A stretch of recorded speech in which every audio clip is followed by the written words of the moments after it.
गत 3 दिन हेब राज्य में वर्षार परिमाण कमिबा सह ठंडा कम देखा देछि जहाँफल राज्यवासी सामान्य अस्वस्ति पाइथिले हेले आउ 2 दिन पर अर्थात जीरो नाइट सेलिब्रेशन दिन ठारू राज्य में शीतल प्रभाव बढ़िबार आशंका रही। जदिओ पश्चिमा झाड़ प्रभाव में ओडिशा रे वर्षा होइनाही किंतु सुंदरगढ़ बरगढ़ संबलपुर झारसुगुड़ा नुआपड़ा आदि जिले में पाग मेघुआ रही। आसंता काली मालकानगिरी कोरापुट नवरंगपुर कलाहांडी में हालुका वर्षा हेबा संभावना रही बोली आकलन करा जायछि।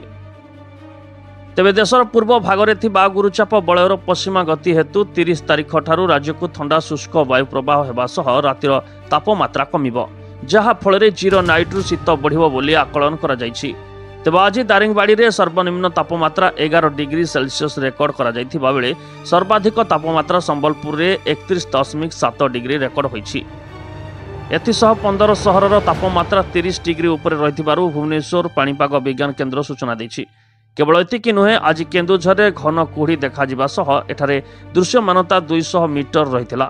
आगक 4टी जिले में घन कुहुड़ी हेबा आकलन करा जायथिले मध्य सतर्क सूचना जारी करा जाय नाही।